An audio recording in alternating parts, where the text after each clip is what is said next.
الحمد لله نحمده ونستعينه ونستغفره ونعوذ بالله من شرور أنفسنا ومن سيئات أعمالنا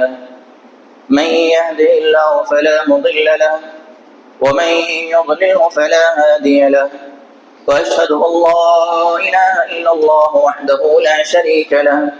وأشهد أن محمدا عبده ورسوله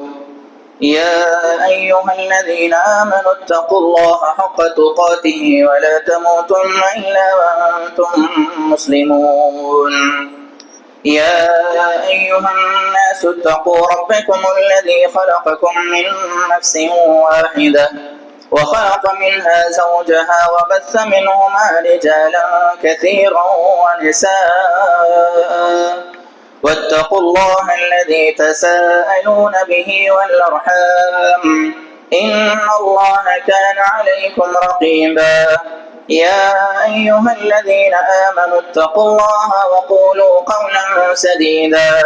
يصلح لكم أعمالكم ويغفر لكم ذنوبكم ومن يطع الله ورسوله فقد فاز فوزا عظيما أما بعد فإن خير الحديث كتاب الله وخير الهدي هدي محمد صلى الله عليه وسلم وشر الأمور محدثاتها وكل محدثة بدعة وكل بدعة ضلالة وكل ضلالة في النار. أعوذ بالله من الشيطان الرجيم. إن عدة الشهور عند الله 12 شهرا في كتاب الله يوم خلق السماوات والأرض منها 4 حرم ذلك الدين القيم. عن أبي هريرة رضي الله عنه قال قال رسول الله صلى الله عليه وسلم أفضل الصيام بعد رمضان شهر الله المحرم وأفضل الصلاة بعد الفريضة صلاة الليل رواه مسلم. ہر قسم کی تعریف، حمد و ثنا، بڑائی، کبریائی، بزرگی، پاکیزگی اور برتری اس اللہ رب العالمین احکم الحاکمین کے لیے لائق، زیبا و سزاوار ہے جو زمین و آسمان کا پیدا کرنے والا ہے. اسی نے ساری کائنات کو بنایا، وہ تمام مخلوقات کو روزی دینے والا ہے. عزتوں کا مالک، ذلتوں کا مالک، موت اور حیات اسی کے ہاتھ میں ہے. سبحان ما شانہ، سبحان اللہ و بحمدہ، سبحان اللہ العظیم. درود و سلام کا نزول ہو تمام انبیاء کرام علیہم الصلاۃ والسلام پر، جنہیں اللہ رب العالمین نے اپنے پیغام کے ساتھ، اپنی دعوت کے ساتھ لوگوں کے پاس بھیجا، اور جنہوں نے اللہ رب العالمین کے پیغام کو اللہ کے بندوں تک پہنچایا. خصوصاً میرے اور آپ کے آخری نبی احمد مصطفیٰ محمد الرسول اللہ صلی اللہ تعالی علیہ وعلی آلہ واصحابہ وبارک وسلم پر، کہ جنہیں اللہ رب العالمین نے آخری نبی بنا کر اس دنیا کے اندر بھیجا، اور جن کی نبوت اور رسالت قیامت کی صبح تک باقی رہنے والی ہے. اللهم صل على محمد وعلى آل محمد كما صليت على إبراهيم وعلى آل إبراهيم إنك حميد مجيد. اللهم بارك على محمد وعلى آل محمد كما باركت على إبراهيم وعلى آل إبراهيم إنك حميد مجيد. محترم بزرگوں، نوجوان ساتھیوں اور اسلامی ماور بہنوں، ہم اس بات کو جانتے ہیں کہ اسلامی سال کا پہلا مہینہ محرم الحرام جس سے ہم گزر رہے ہیں، یہ مہینے کا تصور اور اس مہینے کا نام آنے کے ساتھ ہی ہمارے ذہنوں میں عام طور پر بہت ساری باتیں پائی جاتی ہیں،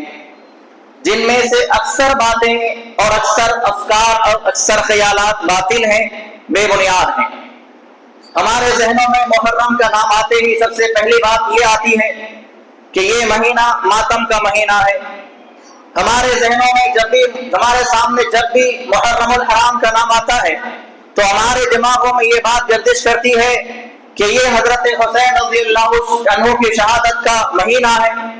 جب کبھی ہمارے ذہنوں میں، ہمارے سامنے محرم الحرام کا نام آتا ہے تو یہ بات گردش کرتی ہے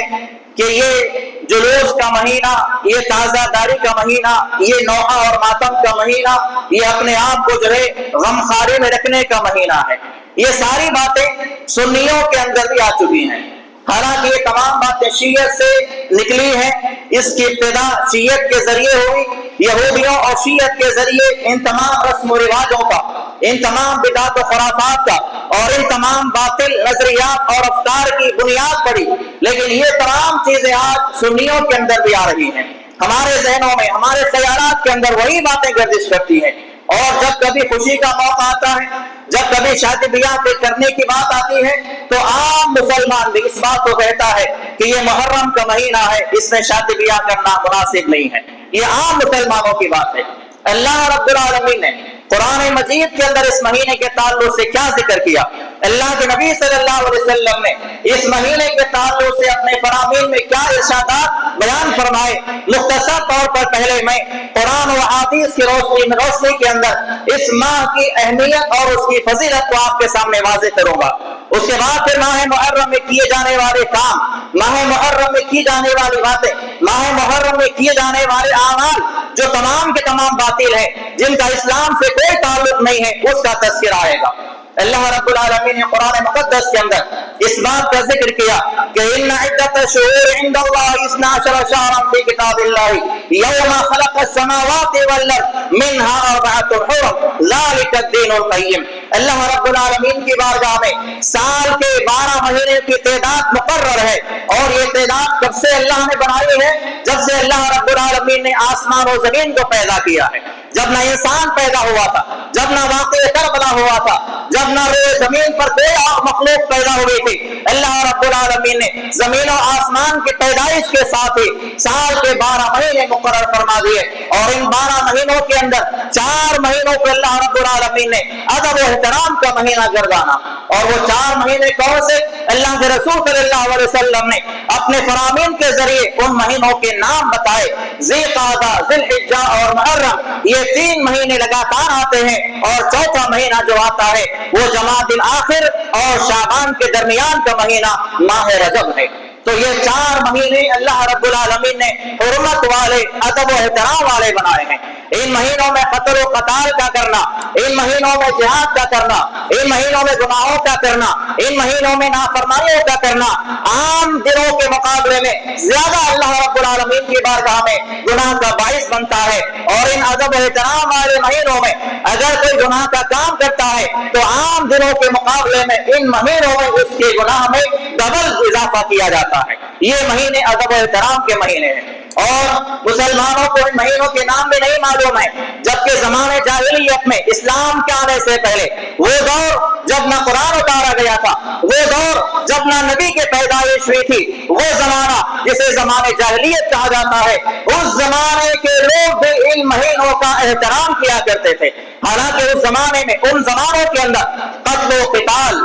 جنگ و جدال، قتل و غارت گیری، یہ تمام چیزیں بہت زیادہ عام تھی، لیکن جب کبھی یہ مہینے آتے، ذی قعدہ کا مہینہ شروع ہونے کے ساتھ ہی وہ لوگ اس کا احترام کرتے، ذی الحجہ کا مہینہ آنے کے ساتھ ہی اس کا احترام کیا جاتا، اور ان مہینوں میں سارے علاقوں میں امن و امان چھا جاتا۔ یہ مہینے ادب و احترام کے مہینے، جس جیسا کہ اللہ رب العالمین نے بیان فرمایا۔ اس کے علاوہ اللہ کے نبی صلی اللہ علیہ وسلم نے اپنے حدیث کے اندر ماہ محرم کے تعلق سے بیان فرمایا، افضل الصیام بعد رمضان شہر اللہ المحرم۔ اللہ رب العالمین کے بارگاہ میں ماہ رمضان کے بعد سب سے زیادہ فضیلت والے اگر روزے کسی مہینے کے ہیں تو وہ ماہ محرم کے روزے ہیں۔ یہ ماہ محرم کے روزے اللہ رب العالمین کی بارگاہ میں سب سے زیادہ فضیلت والے روزے ہیں ماہ رمضان کے بعد۔ وَأَفْضَلُ الصَّلَاةِ بَعْدَ الْفَرِيضَةِ صَلَاةُ اللَّيْلِ، اور آگے فرمایا کہ تمام نمازوں میں، فرض نمازوں کے بعد سب سے زیادہ فضیلت والی اگر کوئی نماز ہے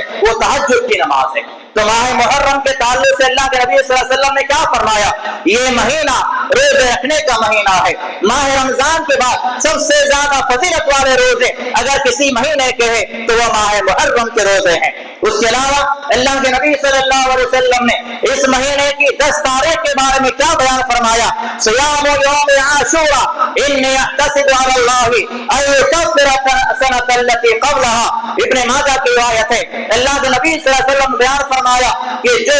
شخص 10 محرم کا روزہ رکھتا ہے، صیام یوم عاشورا، جو 10 محرم کا روزہ رکھتا ہے، مجھے اللہ رب العالمین سے اس بات کی امید ہے کہ اللہ تعالیٰ اس کے گزشتہ 1 سال کے گناہوں کو معاف فرما دیتا ہے۔ ہم نے گزشتہ میں پورے 1 سال کے اندر ہم سے جو بھی گناہ سرزد ہوا، صغیرہ گناہ، اللہ تعالیٰ ان تمام گناہوں کو معاف فرما دیتا ہے اس 10 محرم کے روزہ رکھنے والے کے لیے۔ اور اس کے علاوہ اللہ کے نبی صلی اللہ علیہ وسلم نے فرمایا 10 محرم کے روزے کے تعلق سے کہ صوموا یوم عاشورا، کہ اے مسلمانوں تم لوگ 10 محرم کا روزہ رکھو، وخالفوا فیہ الیہود، اور اس روزے رکھنے کے معاملے میں تم یہودیوں کی مخالفت کرو۔ اور فرمایا کہ صوموا قبلہ یوما او بعدہ یوما، یا تو 1 دن پہلے روزہ رکھو یا 1 دن بعد روزہ رکھو۔ 9-10 محرم یا 10-11 محرم کا روزہ رکھنا یہ ماہ محرم کا عمل ہے، اور یہ 10 محرم کے روزے کی خاصیت ہے اور اس کی یہ فضیلت ہے کہ جو شخص اس کا اہتمام کرتا ہے اللہ تعالیٰ گزشتہ پورے 1 سال کے گناہوں کو اس کے معاف فرما دیتا ہے۔ تو یہ ماہ محرم کی خصوصیت، یہ ماہ محرم کی فضیلت، یہ ماہ محرم کے روزے کی اہمیت ہے جو اللہ رب العالمین نے قرآن مجید کے ذریعے، اللہ کے نبی صلی اللہ علیہ وسلم نے اپنی تعلیمات کے ذریعے واضح کیا اور ان تمام چیزوں کو بتا دیا۔ لیکن آج ماہ محرم میں کیا کیا جاتا ہے؟ سب سے پہلا عمل جو کیا جاتا ہے وہ نوحہ کرنا۔ نوحہ کرنا مطلب کیا؟ کسی مرے ہوئے آدمی کے بارے میں اس کی تعریفیں بیان کرنا، اس کی اچھائیوں کو بیان کرنا، ایک محفل جمع کرنا، ایک جگہ پر تمام لوگوں کا اکٹھا کیا جانا اور اس کے اندر جو ہے اس آدمی کے بارے میں اس کی تعریف کرنا، اس کی اچھائیوں کو بیان کرتے رہنا اور وہاں پہ رونا، وہاں پہ چیخنا چلانا، اسے نوحہ کہا جاتا ہے۔ اور یہ پورے ماہ کے اندر یہ سارے اعمال شیعت کے اندر کیے جاتے ہیں۔ شیعہ لوگ ان تمام ایام کے اندر جو پورے ماہ محرم کے اندر یہ کام وہ لوگ کرتے ہیں، محفلیں منعقد کرنا، ذکر کی محفلوں کے نام سے، مجالس کے نام سے، محافل کے نام سے، یہ تمام محفلیں، یہ تمام مجلسیں مقرر کی جاتی ہیں۔ اور ان تمام مجلسوں میں جو ہے حضرت حسین رضی اللہ تعالیٰ عنہ کی شہادت کے بارے میں اور اس کے علاوہ کربلا کے واقعے کے بارے میں، کربلا میں کیے جانے والے شہداء کے بارے میں، ان کی عورتوں کے بارے میں، ان کے مردوں کے بارے میں، ان کے بچوں کے بارے میں باتوں کو بیان کیا جاتا ہے۔ یہ نوحہ کرنا اسلام میں اللہ کے رسول صلی اللہ علیہ وسلم نے منع فرمایا ہے۔ اس کے علاوہ اللہ کے نبی صلی اللہ علیہ وسلم بیان فرماتے ہیں کہ لیس منا من لطم الخدود وشق الجیوب ودعا بدعوى الجاہلیہ، اور یہ سارے کے سارے کام اس ماہ کے اندر کیے جاتے ہیں۔ اللہ کے نبی صلی اللہ علیہ وسلم فرماتے ہیں لیس منا، وہ ہم میں سے نہیں ہے، من لطم الخدود، جو اپنے گالوں پر تماچے مارے، جو اپنے گالوں کو زخمی کرے، جو اپنے گالوں کو کلوں کو مارتا جائے، وشق الجیوب، اور اپنے گریبانوں کو پھاڑتا جائے، اپنے گریبانوں کو چاک کرتا جائے، ودعا بدعوى الجاہلیہ، اور جاہلیت کے آواز کی طرح، جاہلیت کے پکار کی طرح، جس طرح جاہلیت میں جو ہے لوگ مرنے والے کے بارے میں اچھائیوں کو بیان کر کے جو ہے روتے تھے، چیختے تھے، چلاتے تھے، ایسا جو عمل کرے گا اللہ کے نبی صلی اللہ علیہ وسلم نے فرمایا وہ ہم میں سے نہیں ہے، لیس منا، اس کا اسلام سے کوئی تعلق نہیں، وہ مسلمان نہیں ہو سکتا، وہ مومن نہیں ہو سکتا۔ تو پتہ یہ چلا کہ ماہ محرم میں کیے جانے والا سب سے اہم جو عمل ہے نوحہ خانے یا مرثیہ خانے، اس کا اسلام سے کوئی تعلق نہیں ہے۔ چیخنا، چلانا، رونا، پیٹنا، اپنے گریبانوں کو چاک کرنا، اپنے آپ کو زخمی کرنا، اپنے جسموں پر جو ہے کوڑوں کے ذریعے، بعض چھوٹے چھوٹے نیزوں اور چاقو کے ذریعے اپنے آپ کو زخمی کرنا، لہولہان کرنا، اس کا اسلام سے کوئی تعلق نہیں ہے۔ یہ سارا کا سارا عمل یہودیت اور شیعت سے ہے۔ اصل میں شیعہ ہے کیا؟ اصل شیعوں کی تاریخ بیان کرنے بیٹھ جاؤ تو 3 جمعہ درکار ہے، 3 جمعہ لگ جائیں گے شیعوں کی تاریخ بیان کرنے کے لیے۔ مختصر بات یہ ہے کہ شیعت کی اصل بنیاد جو ہے وہ یہودیت ہے، یہودیت کی شاخ ہے یہ شیعت، اور یہ روافض انہیں کی شاخ ہے۔ انہوں نے اسلام کا لباس پہن کر اسلام کو بدنام کیا، انہوں نے اسلام کا لباس پہن کر اسلام اسلامی تعلیمات کو نصب کیا، انہوں نے اسلام کا لباس پہن کر مسلمانوں میں انتشار پیدا کیا، انہوں نے اسلام کا نام لے کر مسلمانوں کو آپس میں لڑوایا، انہوں نے اسلام کا نام لے کر صحابہ کرام کے درمیان میں جنگ و جدال کروایا، انہوں نے اسلام کا نام لے کر صحابہ کے وفات کے دن خوشیاں منائی، انہوں نے اسلام کا نام لے کر صحابہ کے بارے میں لعن طعن کیا، انہوں نے اسلام کا نام لے کر بڑے بڑے کبار صحابیات کے بارے میں برا بھلا کہا، انہوں نے اسلام کا نام لے کر صحابہ، تابعین، تبع تابعین، ائمہ، علماء سلف کے تعلق سے عام مسلمانوں کے ذہنوں کو بڑا گندا کیا۔ تو یہ پورا کا پورا جو عمل ہے وہ یہودیت کا ہے، اور وہ یہودیت کی اصل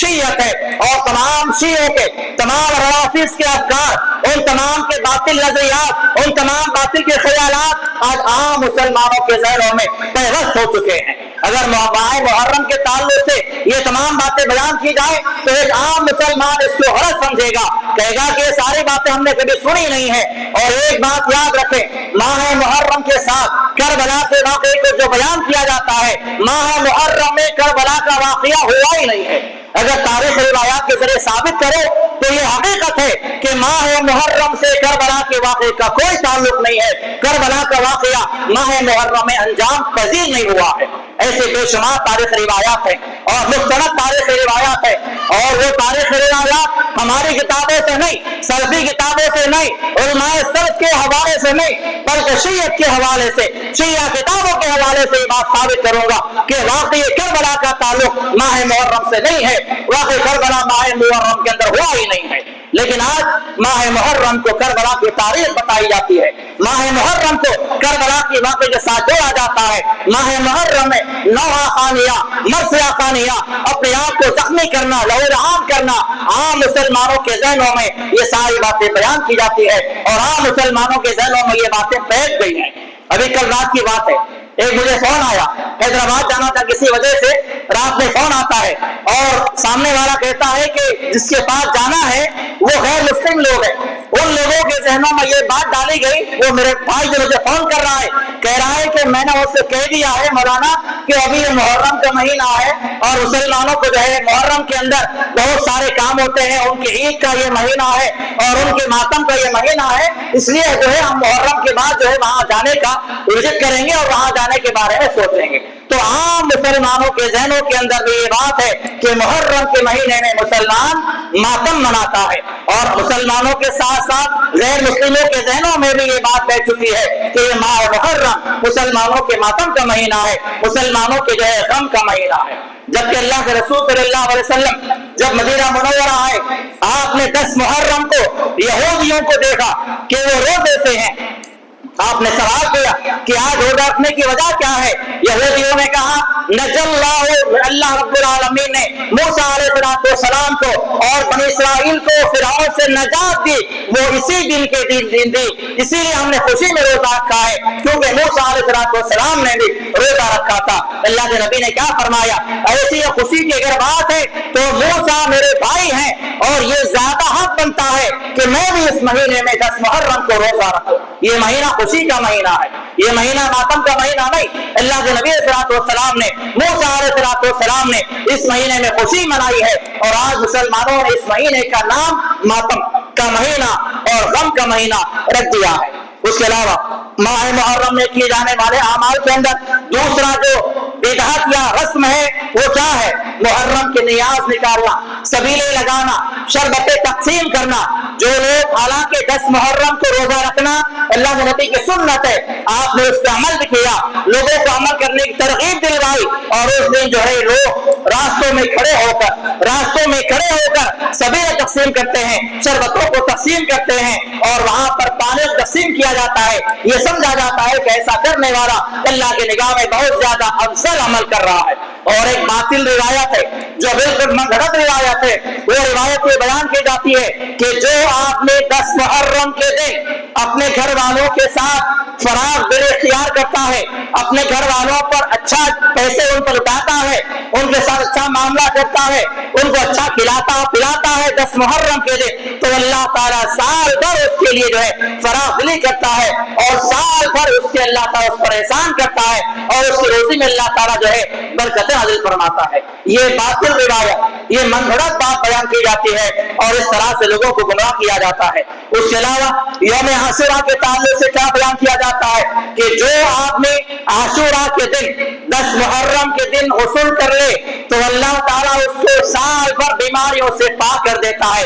یہ باطل روایت ہے، اور یہ شیعت کی طرف سے، یہودیوں کی طرف سے پھیلائی گئی باتیں ہیں جن کا اسلام سے کوئی تعلق نہیں ہے۔ اس کے علاوہ عاشورہ کے دن 10 محرم کے دن جو آدمی کسی یتیم کے سر پر ہاتھ پھیرتا ہے تو اس آدمی کے لیے جنت واجب کر دی جاتی ہے۔ یہ بھی باطل روایت ہے۔ صحیح حدیث کے ذریعے، اللہ کے نبی کی تعلیمات کے ذریعے ایسی کوئی بات ہمیں نہیں معلوم ہوتی ہے۔ اور یہ بھی عام بات بیان کی جاتی ہے کہ 10 محرم کے دن حضرت آدم علیہ السلام کی توبہ قبول ہوئی، 10 محرم کے دن نوح علیہ السلام کی کشتی جو ہے سمندر جو طوفان آیا تھا، طوفان کے بعد جا کر ایک مقام پر ٹھہر گئی، 10 محرم کے دن جو ہے قیامت قائم ہوگی۔ یہ سارے کی ساری باتیں باطل باتیں ہیں، یہ تمام روایات من گھڑت ہے، لوگوں نے اپنی طرف سے بنائی ہوئی باتیں ہیں۔ صحیح حدیث کی روشنی میں ایسی کوئی بات ہمیں معلوم نہیں ہوتی۔ اس کے علاوہ واقعہ کربلا کی اگر بات کرو، اگر ہم سمجھ لیں، پہلے تو میں نے بیان کر دیا کہ واقعہ کربلا کا ماہ محرم سے کوئی تعلق نہیں ہے، دلائل بہت سارے ہیں، وقت کی قلت کی وجہ سے مختصر بات یہ بیان کر دو کہ اگر ہم سمجھ بھی لیں کہ واقعہ کربلا اس مہینے میں ہوا تو کیا واقعہ کربلا اسلامی جنگ ہے؟ کیا واقعہ کربلا جہاد تھا؟ ہرگز نہیں۔ واقعہ کربلا کا اسلام سے کوئی تعلق نہیں ہے۔ واقعہ کربلا اسلامی جنگ جہاد نہیں تھی، نہ وہ جنگ اسلامی جنگ ہے، نہ وہ جہاد اسلامی جہاد ہے۔ حسین رضی اللہ تعالیٰ عنہ کی شہادت کا جو واقعہ ہوا وہ جہاد نہیں تھا۔ اگر وہ جہاد ہوتا، کئی دلائل میرے پاس موجود ہیں، اگر وہ جہاد ہوتا، سب سے بنیادی بات یہ کہ اس جنگ کے اندر صحابہ کرام کی جم میں غفیر موجود ہوتی، جبکہ اس جنگ میں حسین رضی اللہ تعالیٰ عنہ کے علاوہ کوئی صحابی موجود نہیں ہے۔ اگر وہ جہاد ہوتا تو صحابہ آپ کے ساتھ آتے، صحابہ آپ کے ساتھ رہتے۔ دوسری دلیل یہ کہ حسین رضی اللہ تعالیٰ عنہ جب مکہ مکرمہ آئے،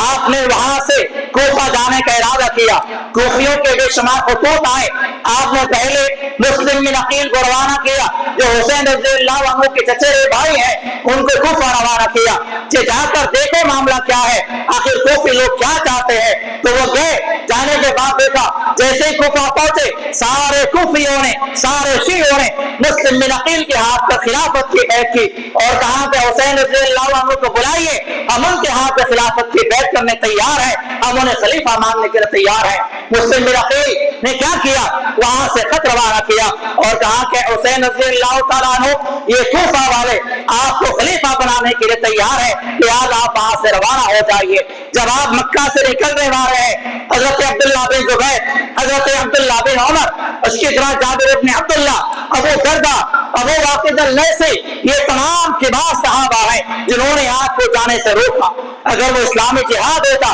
کہ اس کو کیا صحابہ جہاد پر جانے سے کسی کو منع کرتے؟ انہوں نے روکا۔ حسین رضی اللہ عنہ سے کہا کہ اے حسین ایک بات یاد رکھو، یہ کوفیوں نے تمہارے باپ علی کو مارا ہے، یہ کوفیوں نے تمہارے بڑے بھائی حسن کو مارا ہے رضی اللہ عنہما، اور تمہارے اوپر جو ہے یہ خلافت کی بیعت کرنا چاہتے ہیں، ان کی بات کا اعتبار نہ کریں، آپ کوفہ نہ جائیں۔ تمام صحابہ جو مکہ کے اندر موجود تھے، اور یہ بڑے بڑے صحابہ کے نام آتے ہیں، عبداللہ بن عمر، عبداللہ بن عباس، جابر بن عبداللہ، ابو دردہ، ابو واقد اللیثی رضی اللہ تعالیٰ عنہم اجمعین، ان تمام صحابہ نے حسین رضی اللہ تعالیٰ عنہ کو کوفہ جانے سے منع کیا اور میرے روکا۔ عبداللہ بن عباس نے یہاں تک کہا اے حسین اگر مجھے معلوم ہوتا کہ تمہارے اونٹ کے آگے میں اگر لیٹ جانے سے تمہارا ارادہ تبدیل ہو جاتا تو میں تمہارے اونٹ کے آگے لیٹ جاتا تاکہ تمہیں کوفہ نہ جانا پڑے، لیکن حضرت حسین رضی اللہ تعالیٰ عنہ نے کسی کی بات کو نہیں مانا۔ اگر وہ اسلامی جہاد ہوتا تو صحابہ آپ کے ساتھ ہوتے اور آپ کو جہاد پر جانے سے منع نہیں کرتے۔ اس کے علاوہ ایک دلیل یہ ہے کہ جب حضرت حسین رضی اللہ تعالیٰ عنہ مکہ سے روانہ ہو گئے کوفہ کے لیے، ابھی کچھ ہی دور پر پہنچے تھے، خبر آئی کہ کوفیوں نے مسلم بن عقیل کو قتل کر دیا ہے، ان کو شہید کر دیا۔ جیسے ہی بھائی کی شہادت خبر سنی، حضرت حسین رضی اللہ تعالیٰ عنہ نے واپسی کا ارادہ کیا۔ اگر وہ اسلامی جہاد ہوتا تو کیا اسلامی جہاد پر جانے کے وقت جو نیت کر لی جاتی ہے اسلامی جہاد سے کبھی پلٹا نہیں جاتا۔ اللہ کے نبی نے فرمایا سبعۃ یظلھم، اللہ کے نبی نے فرمایا اجتنبوا سبع الموبقات، اے لوگوں تم 7 گناہوں سے بچو جن کی وجہ سے ہمارے سارے اعمال برباد کر دیے جاتے ہیں۔ ان 7 گناہوں کے اندر ایک گناہ کیا ہے؟ وہ تولیہ یوم الزحف، میدان جہاد سے پیٹ پھیر کر بھاگ جانا۔ حسین رضی اللہ تعالیٰ عنہ اگر جہاد پر نکلے تھے تو مسلم بن عقیل کی شہادت کی بات سن کر پلٹنے کی بات کیوں کی، واپسی کا ارادہ کیوں کیا؟ تو پتہ یہ چلا کہ یہ اسلامی جہاد نہیں تھا، یہ اسلامی لڑائی نہیں تھی، یہ اسلامی جنگ نہیں تھا۔ چوتھی دلیل یہ ہے کہ کوفہ کے پاس جب پہنچ گئے، عبید اللہ بن زیاد نے راستے کو روک لیا۔ حسین رضی اللہ عنہ نے وہاں پر کئی باتیں اس سے بیان کی۔ پہلی بات یہ بیان کی کہ اگر مجھے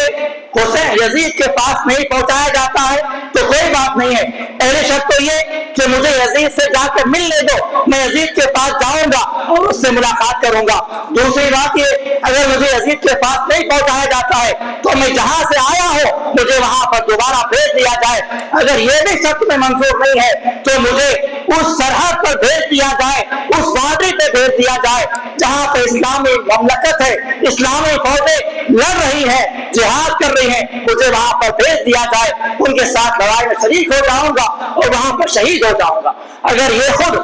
کربلا کا واقعہ اسلامی جہاد ہوتا تو حسین رضی اللہ تعالیٰ عنہ جو ہے الگ سے اسلامی سرحد پر بھیجنے کی بات کیوں کرتے؟ تو واقعی کربلا یہ نہ اسلامی جہاد ہے، نہ حسین رضی اللہ تعالیٰ عنہ کی شہادت جو ہے اسلامی شہادت ہے، وہ ایک سیاسی معاملہ تھا اور وہ سیاسی معاملے کی وجہ سے وہ جنگ پیش آئی اور واقعہ پیش آیا۔ اب یہاں پر سوال یہ پیدا ہوتا ہے کہ نام لیا جاتا ہے حسین رضی اللہ عنہ کی شہادت کا،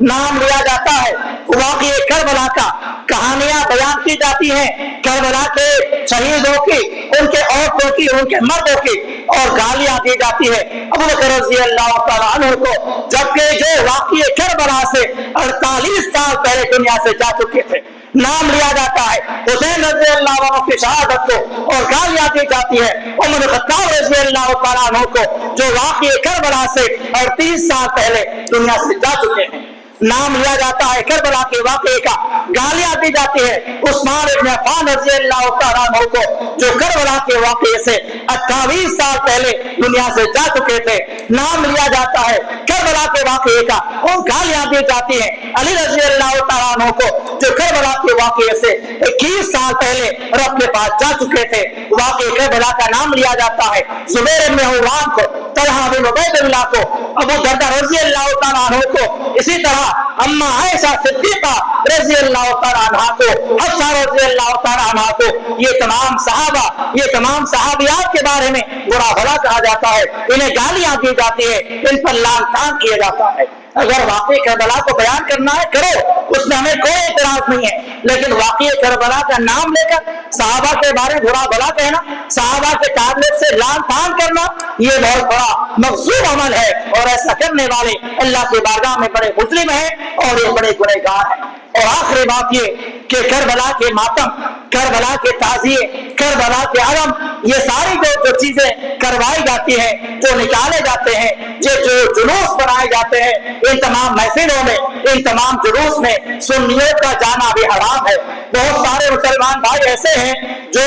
10 محرم کے دن علم دیکھنے کے لیے، پنجے دیکھنے کے لیے، تعزیے دیکھنے کے لیے ان مقامات پر جاتے ہیں جہاں پر شیعہ لوگ جو ہے یہ تمام کام کرتے ہیں، وہاں پر جانا بھی حرام ہے، ان کو دیکھنا بھی حرام ہے، ان کے ساتھ بیٹھنا بھی حرام ہے۔ اللہ رب العالمین نے قرآن مجید کے اندر اس بات کا تذکرہ کیا ہے کہ جہاں پہ اللہ کی مخالفت کی جاتی ہے، جس محفل میں رسول اللہ کی مخالفت کی جاتی ہے، اس محفل میں بیٹھنا، اس محفل میں شریک ہونا، یہ بھی اللہ تعالیٰ نے حرام کر دیا ہے۔ تو ماہ محرم کے تعلق سے یہ بنیادی چند باتیں میں نے سیدھا بیان کی ہے، وگرنہ ماہ محرم کی بے شمار تاریخ ہے جو تاریخ بیان کی جاتی ہے وہ سارے کے ساری باتیں باطل ہیں، وہ ساری باتیں جھوٹی ہیں۔ حقیقی تاریخ کربلا کی کبھی انشاءاللہ موقع ملے گا تو بیان کروں گا کہ کربلا کا واقعہ ہوا کیا، اصل ماجرا کیا تھا، کربلا کی کہانی کیا ہے، اور اس واقعے کے اندر کیا کیا معاملات پیش آئے ہیں۔ اللہ رب العالمین سے دعا ہے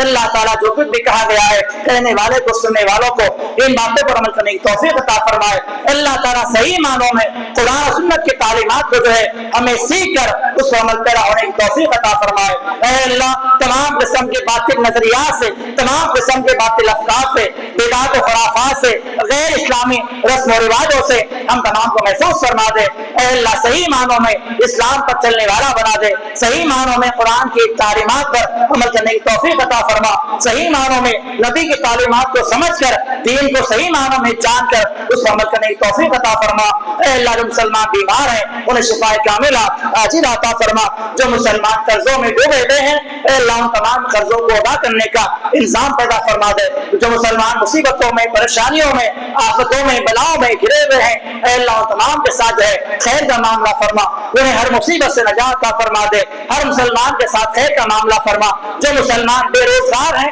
اے اللہ انہیں بہترین طریقے سے حلال روزیاں ان کے لیے مقدر فرما دے، جو مسلمان پریشانیوں میں گھرے ہوئے ہیں اے اللہ ان پریشانی دور فرما دے۔ اے اللہ عالم اسلام کے اندر جہاں پہ مسلمانوں کے اوپر ظلم کیا جا رہے ہیں، جہاں پہ اسلام خلاف میں سازشیں اٹھ رہی ہیں اے اللہ تمام سازشوں کو، ان تمام پلانے کو ناکام بنا دے، اسلام کی مسلمانوں کے اے اللہ حفاظت فرما۔ آمین واقول قولی ھذا استغفر اللہ ولکم وآخر دعوانا الحمد للہ رب العالمین۔